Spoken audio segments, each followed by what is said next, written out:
ఎవరు ఎన్ని చెప్పినా ఏముంది గర్వకారణం అన్నట్టే ఉంది అధ్యక్ష. ఎందుకంటే ఇవాళ కాంగ్రెస్ పార్టీ అధికారంలోకి రావడానికి ఇచ్చిన హామీలకు ఈరోజు ఈ బడ్జెట్ పెట్టిన బడ్జెట్కి ఎలాంటి పొంతన లేదు. సభా సాక్షిగా ఇవన్నీ మేము ఇచ్చిన ఏది చేయలేము, చేసిన వాటితోనే సరిపెట్టుకోండి అని చెప్పి పదే పదే చెప్పినట్టుగా ఉంది తప్ప మరి కొత్తగా ఏం లేదు అని అనిపిస్తూ ఉంది అధ్యక్ష. ఎవరైనా మనమందరం కూడా గ్రామీణ ప్రాంతాల నుంచి వచ్చినాం, ఊళ్ళ నుంచి వచ్చినాం, తండాల నుంచి వచ్చినాం. ఎప్పుడైనా ఒక కుటుంబం తిన్నా తినకున్నా అప్పు చేసినా లేకపోతే సంపాదించుకొని ఉన్నా చాలా గుబునంగా ఉంటారు అధ్యక్ష.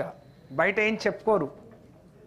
వాళ్ళ రేపు భవిష్యత్తు, ఆ పిల్లల భవిష్యత్తు బాగుండాలి అంటే ఆ తండ్రి కానీ తల్లి కానీ మరి ఇంట్లో కలో గంజో తినా గొప్పగా బతుకుతున్నట్టు నటిస్తారు. కానీ మనమే గొంతెత్తి అప్పులున్నాము, దివాళా తీసినాము అని ఆ కుటుంబ పెద్ద ఇంటి యజమాని చెప్పుకుంటా పోతే ఆ కుటుంబానికి అప్పు పుట్టదు, గౌరవం దక్కదు, మరి ఇచ్చేవాళ్ళు ఎవరు కూడా ముందుకు రారు. మన ముఖ్యమంత్రి గారికి ఎందుకో మరి ఇది అధికారంలోకి వచ్చినప్పటి నుంచి అధికారంలోకి రావడానికేమో అనేక వాగ్దానాలు చేసిండ్రు.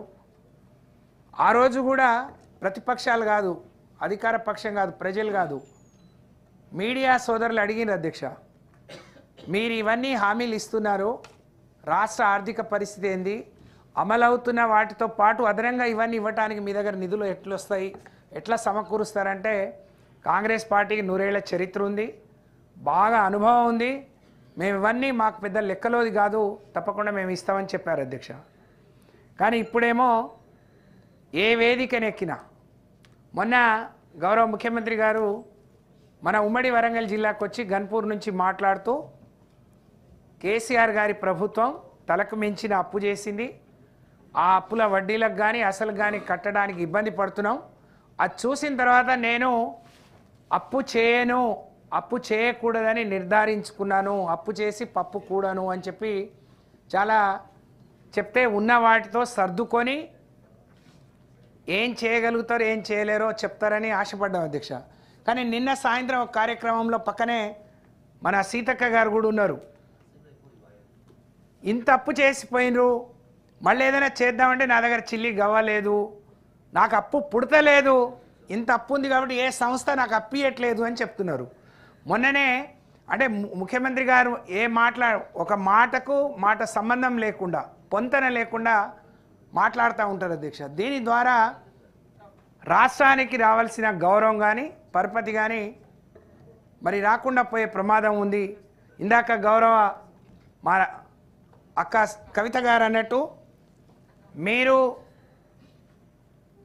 అధికారంలో ఉన్న 10 ఏళ్లలో కేసీఆర్ గారు మరి ప్రజలకు మేలు చేస్తున్నా అనే క్రమంలో ప్రజలకు బాగా వృద్ధిలోకి తీసుకురావాలనే ఆకాంక్షతో అప్పు చేసినా ఏది చేసినా మరి కేసీఆర్ గారిని అనండి, మమ్మల్ని అనండి, కానీ తెలంగాణ రాష్ట్రానికి అనకండి అని చెప్పి చాలా గొప్పగా చెప్పింది అధ్యక్ష.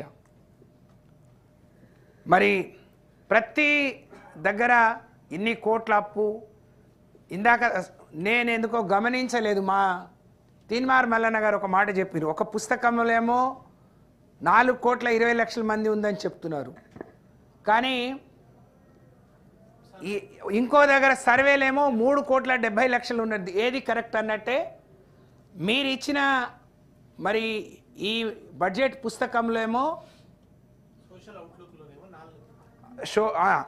మరి 4,17,00,000 అని చెప్పి 4,22,000 కోట్లు అని చెప్తారు. 3,04,00,000 కోట్లు అని చెప్పారు. అలాగే ఇక్కడ వేదికల మీద మాట్లాడేటప్పుడేమో 6 కోట్లు 7 కోట్లు, నిన్న సాయంత్రం 8 కోట్లు, మనం మరి 4,22,000 కోట్లు అంటే సంవత్సరానికి 40,00,000 కోట్లు తీసుకొచ్చినట్టు అధ్యక్ష. కానీ దాని ద్వారా ఎంత సంపద సృష్టించిందనే దాన్ని కూడా మనం ఆలోచించాలి. ఇవాళ ఒక మారుమూల జిల్లా, ఇందాకే సీతక్క గారు ఇప్పుడే వెళ్ళిపోయినరు, ములుగు జిల్లా అవుతుందని అనుకున్నామా? భూపాలపల్లి ఒక కుగ్రామం అధ్యక్ష, జిల్లా అవుతుంది అనుకున్నామా? అక్కడ మెడికల్ కాలేజ్ వస్తుంది అనుకున్నామా? సుమారు 50-100 కోట్లతోని కలెక్టరేట్, ఎస్పీ ఆఫీసులు, బ్రహ్మాండమైన మెడికల్ కాలేజీలు, టీచింగ్ హాస్పిటల్, ఏటూరు నాగారంలో కూడా 157 రకాల వైద్య పరీక్షలు పేదవాళ్లకు ఉచితంగా జరిగే రోజు వస్తుంది అనుకున్నామా? మా మానుకోట్లో మరి నా కొడుకు డాక్టర్ చదివిండు అధ్యక్ష. నా పెద్ద కొడుకు పెళ్ళికి కలెక్టర్ గారు వచ్చినప్పుడు మీ అబ్బాయి పల్మనాలజీ చేసిండు, మానుకోట్లో ఒక ఐసీయూ ఇనాగరేషన్ చేద్దాం, పెట్టుకుందాం, ఎవరికైనా ఇబ్బంది వస్తే అటు వరంగల్ ఖమ్మం పోవాల్సి వస్తుంది, ఎవరైనా రెస్పిరేటరీ మెడిసిన్ చదివిన వాళ్ళు ఉంటే కావాలని కోరుతున్నాను. మీ బాబు ఇప్పుడే మాట్లాడితే పల్మనాలజీ చేసిందంటే ఆయన నిమ్స్లో చేస్తున్నాడు మేడం అని చెప్పాను. కానీ తర్వాత నేను ఆలోచించాను, రాజకీయంగా ఒక చిన్న కుటుంబం నుంచి వచ్చిన నాకు మరి రాజకీయంగా ఒక స్థాయిని తీసుకొచ్చిన ఈ ప్రాంతం, ఈ ప్రజలు, వాళ్లకు ఏదో ఒకటి చేయాలి అని నా కొడుకును చెప్తే ఒప్పుకున్నాడు అధ్యక్ష. నేను 2017లో అక్కడ తీసుకెళ్ళి వాడిని మహబాద్ ఏరియా హాస్పిటల్లో మరి ఆయన పల్మనాలజిస్ట్గా అక్కడ రెస్పిరేటరీ మెడిసిన్ చూసేవాడు, ఐసీయూకి ఇన్ఛార్జిగా ఉండేవాడు. తర్వాత కోవిడ్ వచ్చింది, ఆయన నోడల్ ఆఫీసర్గా కూడా పనిచేశాడు. ఆ రోజు 14 మంది డాక్టర్లు ఉండే అధ్యక్ష మహబాద్ ఏరియా హాస్పిటల్లో.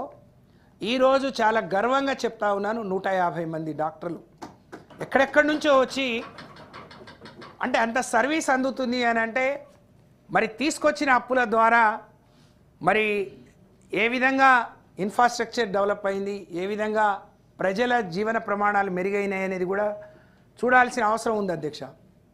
వాళ్ళే చాలా చక్కటి కొటేషన్ ముందే చెప్పింది అధ్యక్ష, నిజం కూడా ప్రతిరోజు ప్రచారంలో ఉండాలి, లేదంటే అబద్ధం నిజంగా మారి రాష్ట్రాన్ని, దేశాన్నే కాదు ప్రపంచాన్ని కూడా నాశనం చేస్తుంది అని.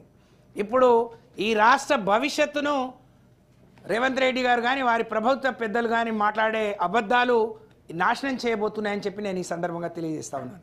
దీన్ని ఇక్కడన్నా ఫుల్ స్టాప్ పెడితే బాగుంటుంది అని చెప్పి మీ ద్వారా తెలియజేస్తా ఉన్నాను అధ్యక్ష.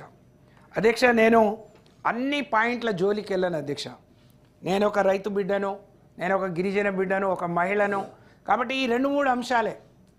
పోయిన బడ్జెట్లో 2,91 కోట్లకు బడ్జెట్ పెట్టుకుంటూ దాదాపు 31,000 కోట్ల రూపాయలు ఈ రాష్ట్రంలో ఉండే 2 లక్షల లోపు రుణాలు మాఫీ చేయడానికి మేము 31,000 కోట్లను సమకూర్చుకుంటున్నామని చెప్పారు అధ్యక్ష. కానీ సభా సాక్షిగా ఇప్పుడున్న బడ్జెట్లో మాత్రం 20,600 కోట్లు పెట్టిరు అధ్యక్ష. ఎంతమందికి అన్యాయం చేసిరు అధ్యక్ష? కేసీఆర్ గారు రైతుల మరి చాలామంది చనిపోతూ ఉన్నారు, వాళ్ళకు కొంచెం భరోసా ఇవ్వండి, నమ్మకాన్ని ఇవ్వండి, ధైర్యం చెప్పండి అని మమ్మల్ని ఒక టీమ్గా పంపిస్తే నేను ఆదిలాబాద్ జిల్లాకి వెళ్ళాను అధ్యక్ష. ముగ్గురు ఇళ్ళకి పోతే 3 గిరిజనులే, గజానంద్ అని మరి దేవరావు అని వాళ్ళ ఇళ్ళకి వెళ్ళాము అధ్యక్ష. గజానంద్ అనే పిల్లవాడు 35 ఏళ్ళు 36 ఏళ్ళు, 2 పిల్లలు తనకి. కారణం ఏంటి అని అంటే ఇంట్లో తండ్రి తీసుకున్నాడు, కొడుకు తీసుకున్నాడు, ఇద్దరికి 2 లక్షల లోపే ఉంది. కానీ ఇద్దరు కాబట్టి ఎవరికొకళ్ళకు వర్తించినా బాగుండేది, ఇద్దరికి ఉంది కాబట్టి ఇద్దరికి వర్తించలేదు. కాబట్టి బ్యాంక్ వాళ్ళు వచ్చి మరి ఇంట్లో గొడవ చేస్తే ఆయన సూసైడ్ చేసుకున్నాడు అధ్యక్ష. అలాగే దేవరావు అయితే మనం అందరం చూసాం, మంత్రి గారు కూడా చేశారు. ప్రపంచం అంతా కూడా వార్తాపత్రికల్లో బ్యాంకుకు పోయి, స్వయంగా ఆదిలాబాద్లో బ్యాంకుకు పోయి తను ఒక లోను 1,90,000 రైతుగా తీసుకున్నాడు అధ్యక్ష. భార్య కిడ్నీ పాడైపోతే ఆయనకు వేరే ఎక్కడో ఊళ్ళో ఉన్న ప్లాట్ని మార్టిగేజ్ చేసి 3 లక్షలు ఐసిఐసి బ్యాంక్ నుంచి తీసుకున్నాడు. దానికి వ్యవసాయ రుణంతో సంబంధం లేదు, నువ్వు అక్కడ కూడా ఉన్నావు కాబట్టి నీకు ఇక్కడ ఇయ్యము అని అంటే బ్యాంక్ వాళ్ళు వచ్చి గొడవ చేస్తే అదే బ్యాంకులో పోయి ఆయన ఆత్మహత్య చేసుకున్నాడు. ఎంత దుర్మార్గం అధ్యక్ష! అధికారంలోకి రావటం ఏమో అందరికీ అన్నీ ఇస్తామని చెప్పిండ్రు. నేను అధ్యక్ష మీరు రిప్లైలో చెప్పండి గౌరవ మంత్రి గారికి. మంత్రి గారు కూర్చోండి ప్లీజ్ ప్లీజ్ ప్లీజ్ కూర్చోండి.